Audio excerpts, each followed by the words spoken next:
A user uploads a video. Behind that one click, the system needs to transcode it, generate thumbnails, scan it, and notify followers. If all of that runs while the user waits, the request is painfully slow, and a burst of uploads can crush the workers at once. There is a better shape. Accept the upload, drop the heavy work into a queue, and respond immediately. The work still happens, just not while the user is staring at a spinner. That is async processing, and the queue is what makes it possible.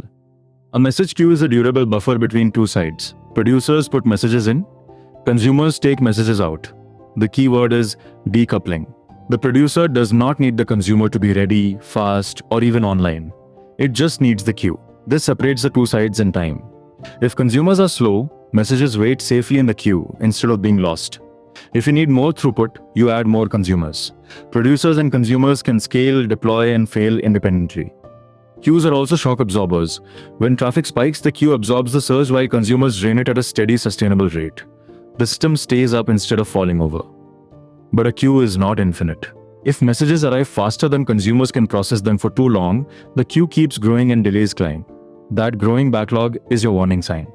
The responses are to add consumers, shed or slow incoming work, or apply backpressure so producers ease off. A rising queue depth is one of the most important metrics to watch. Now the subtle part. How many times does a message get delivered? At most once means a message might be lost but never repeated. At least once means it is never lost but might be delivered more than once.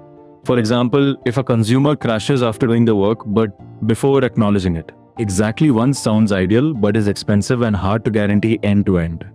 The practical pattern most systems use is at least once delivery with idempotent consumers. Idempotent means processing the same message twice has the same effect as processing it once, so duplicates are harmless. Two more realities. First, ordering. Keeping every message in strict global order across many consumers is expensive and limits parallelism.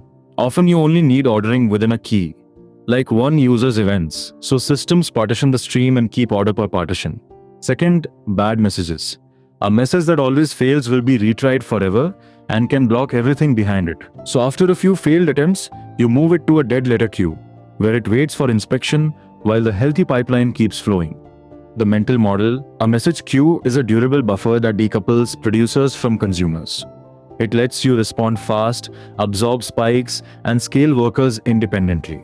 Designed for at least once delivery with idempotent consumers, order only where you must, and dead letter the messages that refuse to succeed. We have moved data around in many ways now, but where should it actually live? Different stores make very different promises. In the next lesson, we compare SQL, NoSQL, and new SQL. Thank you for watching.